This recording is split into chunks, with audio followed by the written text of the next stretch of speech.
the EWV brand has become synonymous, I think, with financial management in the agri space. The agri pie is so big that it's great that there's more people coming in and just helping farms grow, farmers understanding their numbers and becoming more profitable and making stuff easier. So we do see some of that, making it easier for the farmer to run from an app on his phone, etc.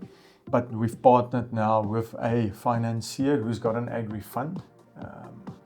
And they've established that. They've already invested in a number of players in the South African market. The one thing we saw over the last few years is definitely not to get into farming to speculate. Okay. You can burn and you will burn your fingers.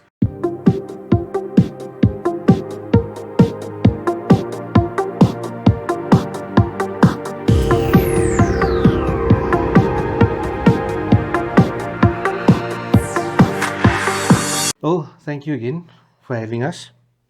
And here we are again, a year later, after we published the first podcast. And something I must say is that your podcast is still one of our most listened to ones on Spotify. Thank you. Thank you. Yeah, and nice to have you guys here as well. Yeah. It's an absolute pleasure, and it's a year later, and I think a lot has happened for you, a lot has happened for us, and a lot has happened for you. And we would love to hear about all the different things that you guys have been busy with, and looking down the road for you. So tell us.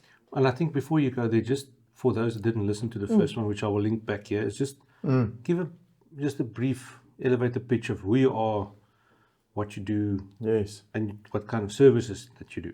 Yeah. No, perfect, 100%. So the business is now, in March next year, will be 8 years old. Wow. Yeah, can't believe I think this is the longest now I've been in employment. With myself. And being self-employed is the worst kind of employment. And it was started as a concept of assisting farmers, family farms, medium-sized businesses with CFO work. I come from the fruit industry and corporate farming environment, and I saw the need back then for farmers to have a proper financial manager or CFO in their business. That's how the concept was born, and today we do that. We do accounting work, we do budgets and forecast and financial management for a wide range of farmers. It started off with just fruit farms initially in and around the Western Cape, but expanded to wine farms and then grains, cash crops, livestock, abattoirs, etc. So, and all over South Africa, and then later into Africa. And the team has grown to 7 people in Stellenbosch and 2 people in a satellite office in Uppington. Uppington, yes. Yeah. So I know often when outside people see that somebody's doing well in an industry, they try to get in there. Have you picked up more competition? Is there more people coming to play in this sphere, seeing now that what you are doing is working for other farmers? Agri has become very popular as an industry. So you see a lot of different aspects. Technology by far number one in terms of new stuff daily, and tech, and making stuff easier. So we do see some of that, making it easier for the farmer to run from an app on his phone, etc. But in terms of personal relationships and having that one-on-one conversations and understanding the client's business, it's difficult to replace with technology. And I think, as I said at the previous podcast, we couldn't have built this business if it wasn't for the amount of years that we spent prior to that. Yes. In farming, in exports, and really getting to know the business and making the connections. I still spend most of my time networking, meeting new people, traveling, etc., which is great. Yes, as Driekus du Plessis said, hulle weet nie wat ons weet nie. They don't know what we know. And that's true. And the knowledge that you have, that you accumulated during your time working in the fruit industry, sets you up to have an understanding and empathy with people of what they need, and to be able to design solutions for them. So I would imagine that that sets you apart and sets you ahead of other people that don't have that experience into getting into the niche that you're in.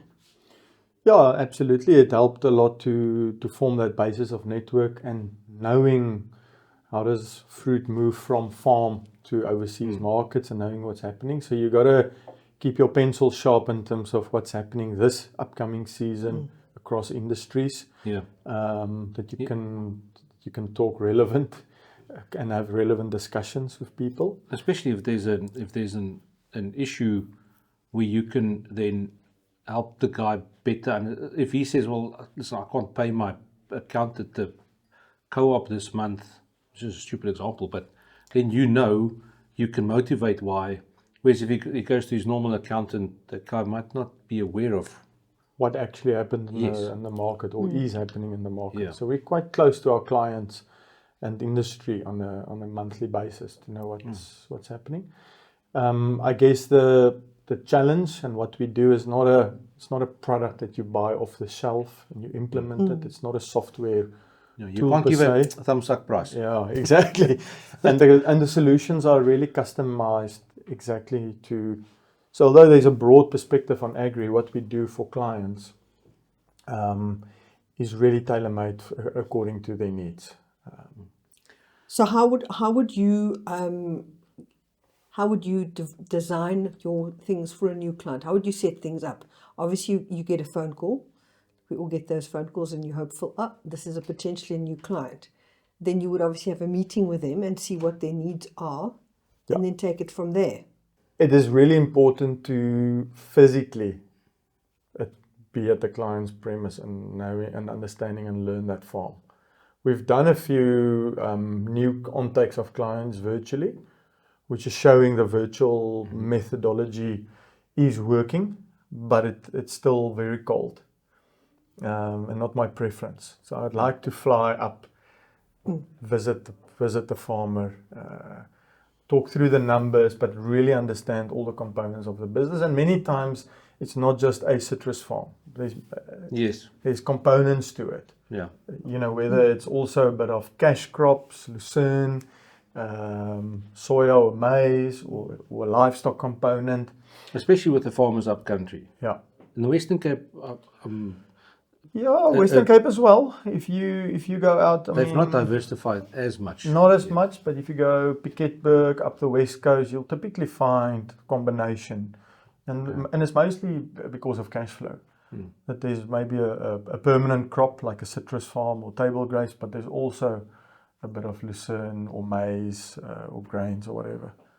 Spreads the risk a bit. Spreads the risk, and it's just the way people have farmed over the years, family-run businesses. And then you've got those guys that did that when the Ukraine war came and they couldn't send their fruit to Russia, but the grain prices shot through the roof, so they probably made more money with grains than what they did with their fruit. The one thing we saw over the last few years is definitely not to get into farming to speculate. Okay. You can you will burn your fingers. I think the fruit basket in terms of the offering has evened out tremendously in terms of hypes that exist over certain fruit kinds. I mean, we can mention stuff like blueberries was quite a big thing a couple of years back. That sort of slowed out or evened out. And before that, it was persimmons. Persimmons so these things come and then the bubble bursts, and then people find themselves having burnt their fingers sometimes. Not all of them, but there are those that maybe invest with a gearing that's not quite where it should be, and then it doesn't turn out as they hope. Yeah. My father always said that you must plant what other people are pulling out. Yeah, that's still true. But you go to Woolworths and you see on the shelves almost everything daily, and similar to the UK. And for new entrants into the market, it's important that the farmers really even at run numbers at worst case scenario as well. Even at your call it less upmarket than Woolies, Pick and Pay, Checkers, they've all got imported fruit on the shelves now. Your Fresh Marks, they've got imported grapes, imported Spanish grapes on the that wasn't on the there shelf 20, 15 years ago. So expensive. It's Not as expensive, nice. but people Not are as nice. paying for that. Yeah. And people, I don't think, it's a new concept that's kind of slipped into the people's consciousness that you are actually buying fruit bought on another continent. Yeah. We've been exporting for over 100 years, but importing fruit, what? Yeah. But we're eating it, and people don't even I think there are people that don't even realize it, and it's been a kind of quiet revolution. So, as you say, you have to run the numbers, you have to know your stuff, and you have to know who the competition is. So, in the last year, since we've had our previous conversation, what has happened? I know that you've gone to the States, as you said, on a holiday. But I know with working for yourself, it's never a holiday completely. Yeah, that was a month sabbatical I took for the first time, I think, since I started working after university, which was good. And we can get to that. The States really opened up my mind in terms of how big farming is and trying to think, is there a space for us in that market and how do you do it? Because once you're back here, it's back to South African time zones and normal day-to-day running of the business. But in the last year, I think that probably the three things that stood out is one, the business has grown, but stable. We've got a nice spread out client base, and we've come a long way with many of our clients for a number of years, so that's solid. The business is no longer just me. It's Gert, Sunay, Rohan, it's really the team.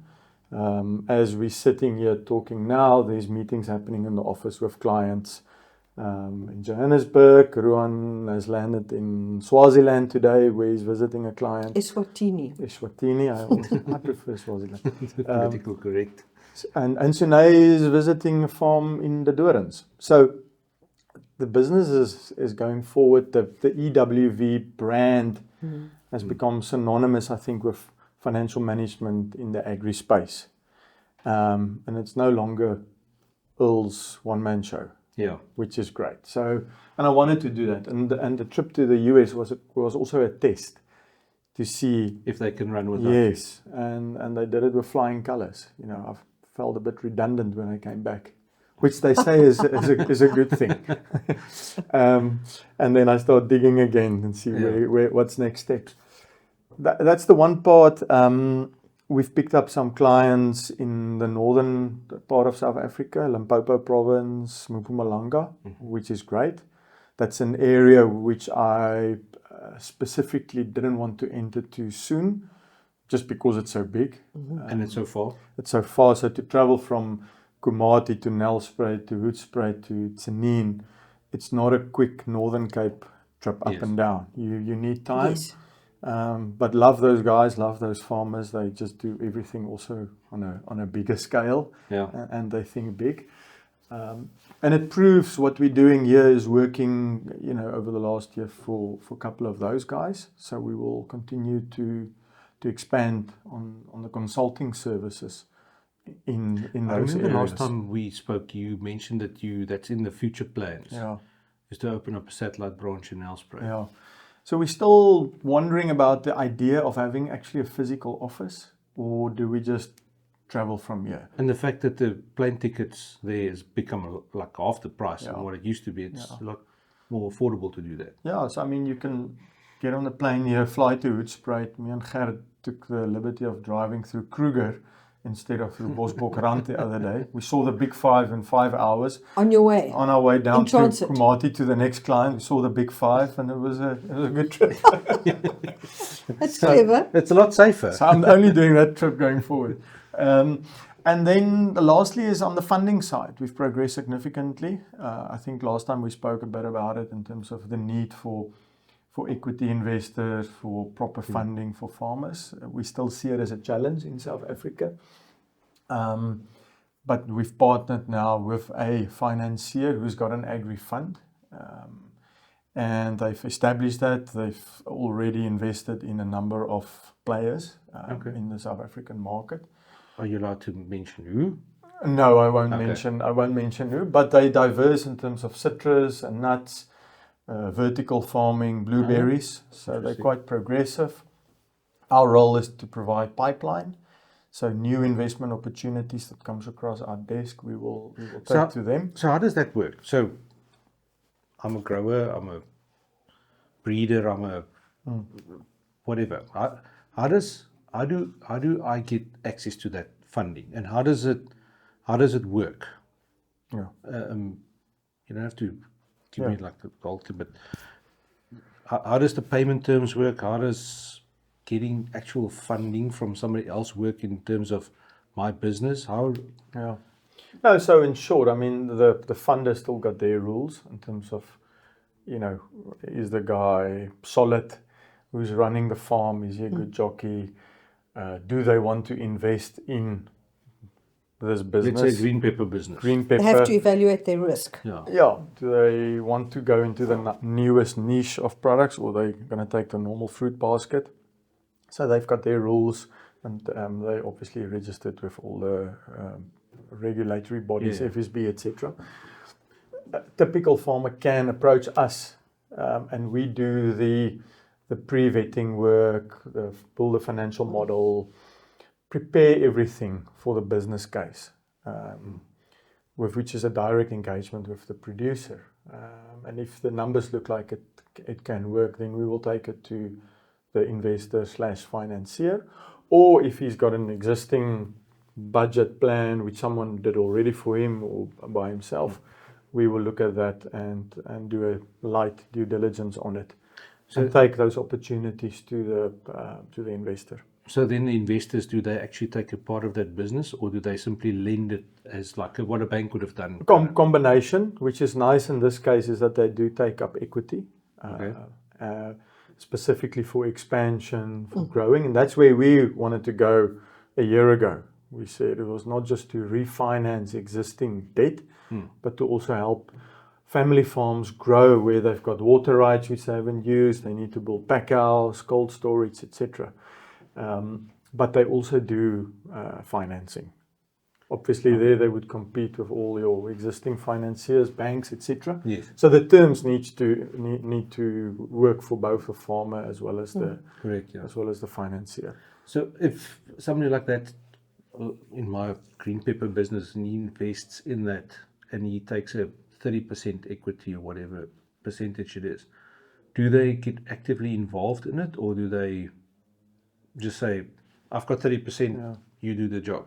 Involved in the sense of corporate governance, looking at the numbers, and that's why the pipeline as a first price comes from our existing client base, where we've built up a track record. There's numbers, there's models that's credible. Otherwise, we will get involved in helping with the monitoring, reporting to the investor. So no, they're not going to start farming.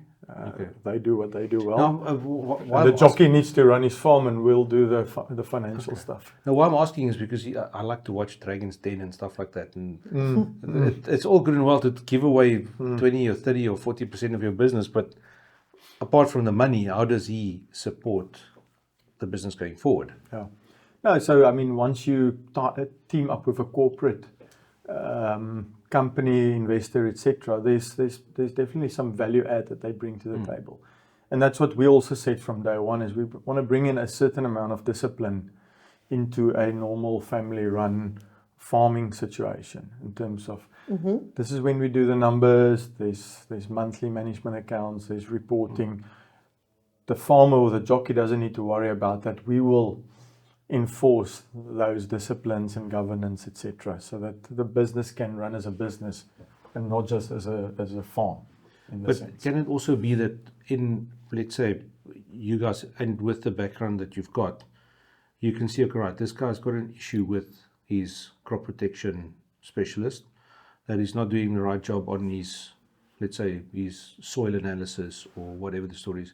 Can you then bring in consultants from outside saying, as part of what we recommend that you use X company to take over this? We've got a wide network of suppliers, of industry leaders. Now, farmers are quite loyal, quite protective over their chemical or fertilizer rep. But I mean, when you go, for instance, ERP software, there's quite a few of those programs in terms of farm management out there. They certainly are. Wages, clocking systems, new technology, and to do introductions is good. Also to introduce farmers to other exporters. We've done that. Technology, hardware, packing, engineers, there's that whole basket.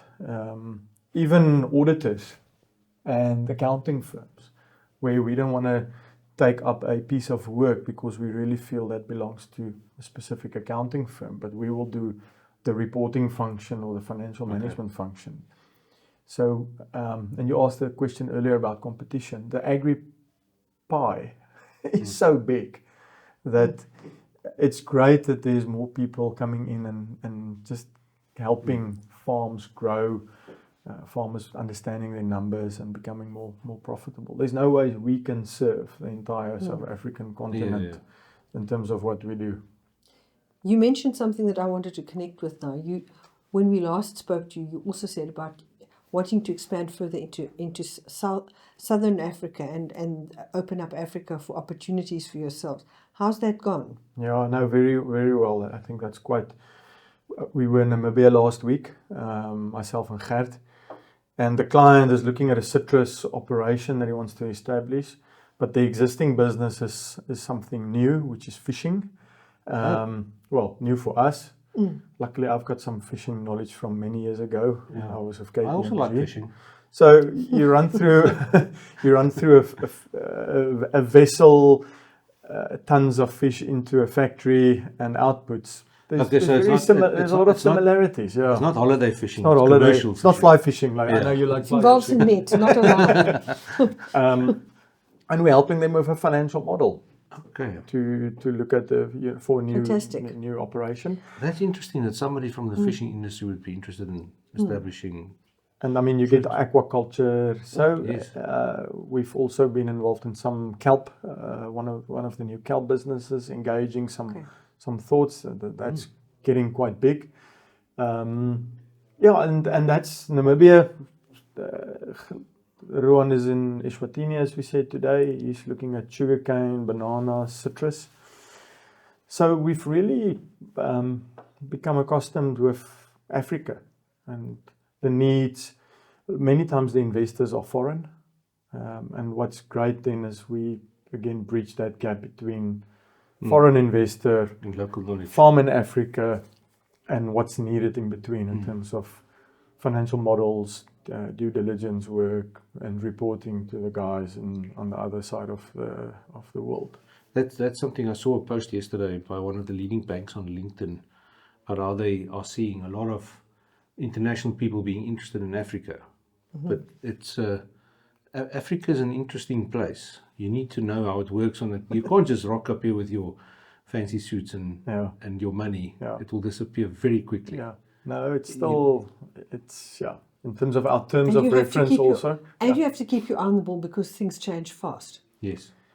Yeah, and it can go slow for a long time, and then all of a sudden a lot happens. So there's always a pipeline of work out there, and I stay connected to those opportunities, but you never know when it's going to actually materialize.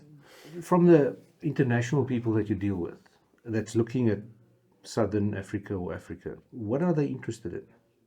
So for instance, let's say somebody's listening to this who is in fishing, that's got a bit of extra money, they want to invest it into, let's say, citrus or blueberries or something like that. What is the international people that you deal with looking for from Africa? Well, on the fruit side, it's to exactly what we said earlier, is to have fruit right through the year on the shelves. So, I mean, your Northern Hemisphere countries need counter-seasonal fruit. That's why what they would invest. But they want to invest with big role players that they know can supply them all year round. And they don't need to go and do small bits and pieces of procurement. And that's why they've become so large. The business model from Africa into Northern Hemisphere countries work because we are third world exporting into first world countries. So to have the investment on this side of the waters is significantly cheaper than having to put it up on that side. And then obviously our running costs in South Africa are still cheaper than, for instance, Australia. Yes. Comparing wages, which everybody is talking about. So there's those advantages. But what we also see is a lot of focus on ESG, climate change, carbon, all those softer things becoming a big issue. Very important. Northern and people Hemisphere ask those countries. questions. Yeah. You know, they were saying that those kind of questions always used to be at the end of a financial report. A lot of those have moved to the beginning of a financial report these days.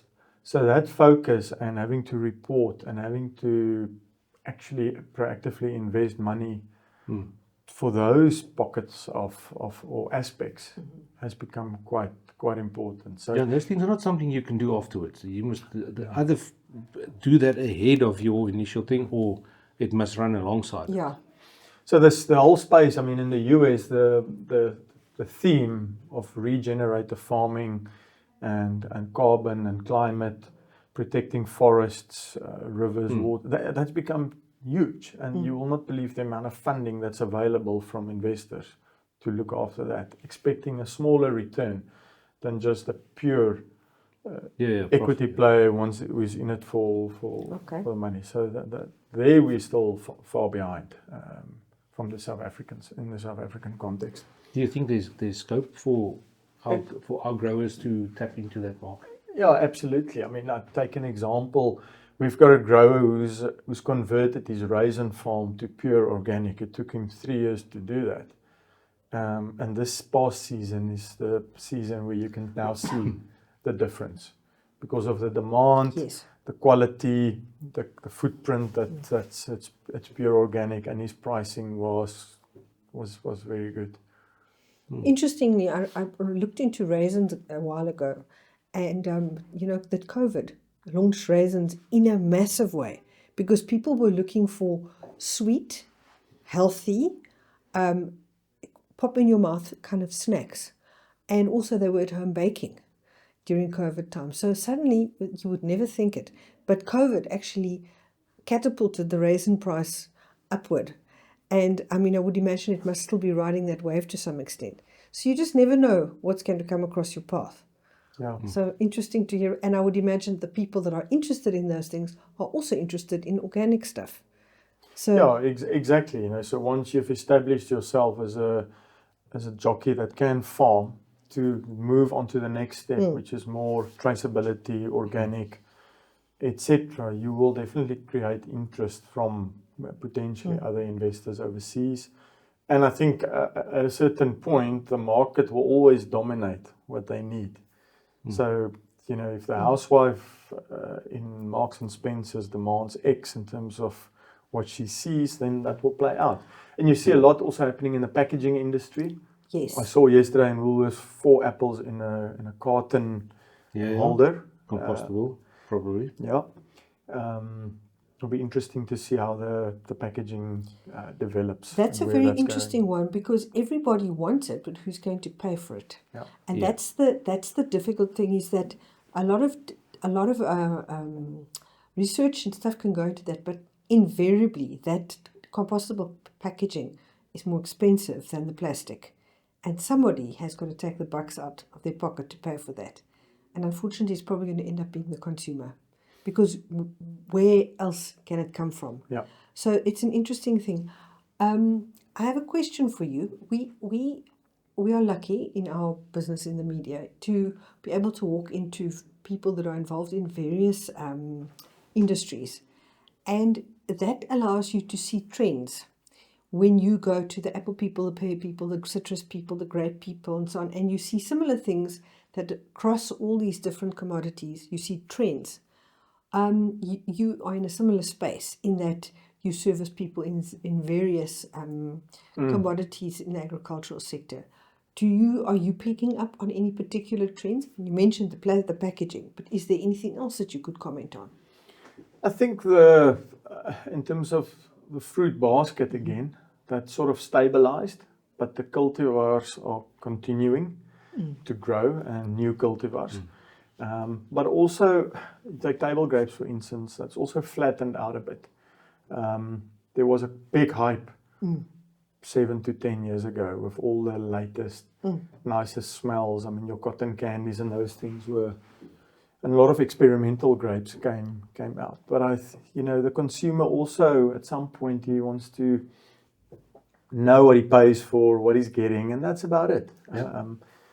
On the citrus side, we know the kids don't want narchies with pips anymore. They want seedless, and that's it. So a seedless easy peeler will work. It will serve that market. Now, whether it's this one or that one, I can't comment how they differentiate yourself going forward. It is a trend that we've also observed the uptake of new varieties.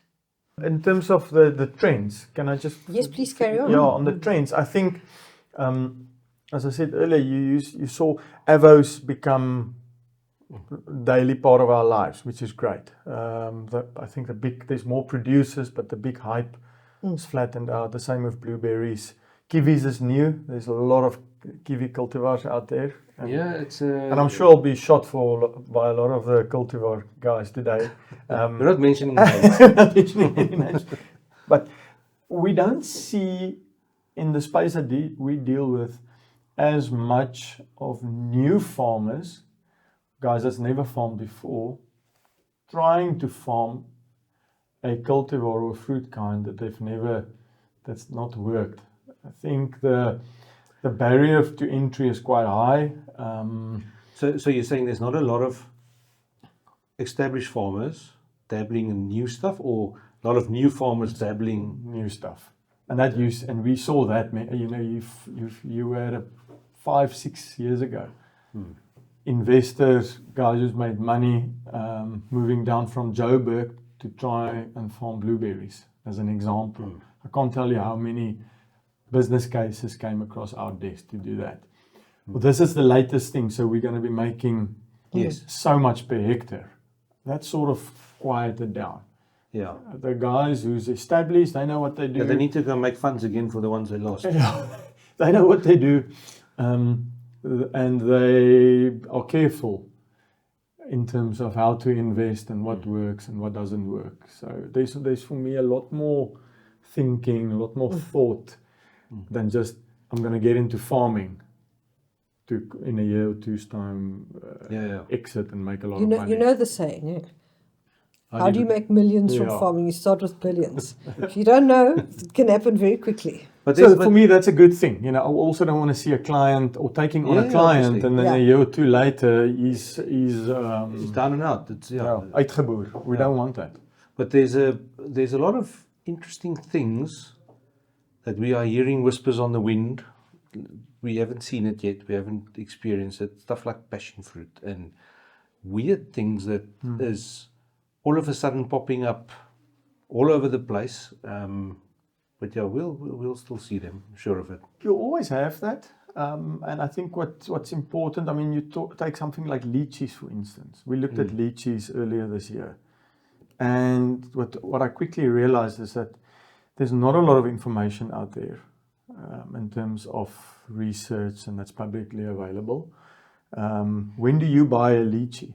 In December. December, for a very short time frame. There's lychees on the market. So that tells you. And there's also the ones with the big seed and little flesh, and it's not the ones that we know that's out there. So you will go buy lychees when it's on the shelf, maybe once or twice over December. And that's about the end of it.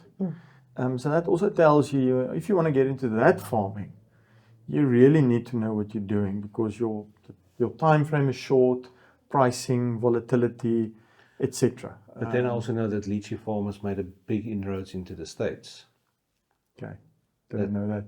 Yeah, they fly lychees out, and they're getting good money. Oh yeah. So from here, there's definitely the air. You got to do air freight. Same with stone fruit early season. So you always have stuff like that. Passion fruit, as you said. Mangoes. You hear a lot about mangoes these days. Time will tell. I think. What do? We're not cultivar experts at all. We're not technical experts. Our role is to take on board the farmer and help to model the financial model for what he wants to do with credible information. so that he can, with knowledge, make decisions. And whether that's to start a new project or to find funding, or just to run his existing business, that's our role. Yeah. So we're definitely not experts understanding all the cultivars, what work, what doesn't work, and in that regard. Somebody made a comment when I said to them, we're going to be doing a podcast with you, and they said that you are very good at putting teams together. Your business. Thank you.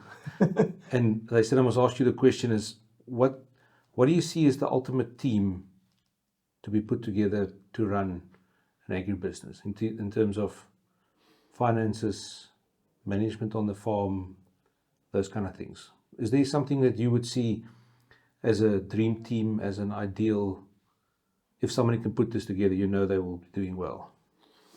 Yeah, it's an interesting one because you can try and make a structure work on different sites, but it doesn't, because every site is different, location is different, skill set that's available is different. So I've seen amazing things. The farmer that you met outside, where he's located, there's no accountant close by, and even to find a general manager is difficult. So we're helping him with on the accounting side from a remote point of view, to ease the burden. But it comes down to that jockey, ownership, tone from the top, that will feed down. Whether you're a big corporate or whether you're a small, medium-sized family-run business, tone from the top will dictate a lot what will happen. Farming is not 8 to 5. No. 5 days a week. No. 24/7. And the successful guys that we've met, and that's client of ours, they are entrenched in their businesses full time. Most of them never takes a holiday. And the burning desire inside them to be better every season on everything that they do, not just the product itself, but how you run your HR, how you do ESG, how you run your finances, the smallest little things, even managing costs, and the smallest of costs. You will not believe it. You would think that's negligible for that farm. But it's incremental. That little cost adds up, especially I've been to farms where they said that they number the pens that is given out in a season to like inspectors and the foremans and stuff like. They number them, so they must come back. Yeah. Because yes, you might lose a 50 cent or 1 rand on a pen, but if you've got 1,000 1 rand pens, that's the point. It's 1,000 rand. So establishing the rules up front and running with it does work, because if you grow, then you've already established the rules. Yeah. Then it's easier. I read the other day again, or it was on a series, I think. Someone said your first no is your easiest no. Okay. And you can take that in your personal life or wherever. But if you start making exceptions to employees, now you need to remember what every exception is on work hours or this or that. Now imagine you run a large farm with 300 people. You cannot. No. So just down from the top and the rules sets them apart. So in putting together a team, I think the advantage we have is that knowledge base, IP, networks. My wife always tells me she thinks that's my skill, is to connect dots. This guy needs to talk to that guy. Yeah. And hopefully my memory will last me a long time. Yeah. I can be healthy to continue to do that. And that's why I also feel there's value in that. It's not you're not paying me for a spreadsheet. If I can introduce you to that person, and there's a link. You obviously see the synergies, and you see that putting these two together will produce the whole that's more than the sum of its parts. So people can work together and build on those synergies. But if you move around, you get to know people. Yes, you get to know, and you think this one will work for that. And then out of that, definitely somebody like that could even start a little consulting business. Yeah. On the side, because now he works for all these different farmers that all come from you, kind of thing. So I think the one thing that's for us, just to mention, is extremely important is the confidentiality of our clients, of information, of my people, the staff inside the office. I got a comment last week again from someone in the north who said she would like to work with us because she knows the information is safe in where we are located. So people don't like braaivleis fear stories about their ways and their businesses, and we respect that. Definitely. It's fundamental to success in a business like yours when you have several clients. You cannot talk to Peter about Paul, and you cannot do that. So it's not like it's not like he's managing his kids' allowance. It's multi-million rand businesses. It certainly is. So my question then is, you've built the business that you have. You have these various industries that you serve. You've come quite some way down the road with the dream of what you want to establish.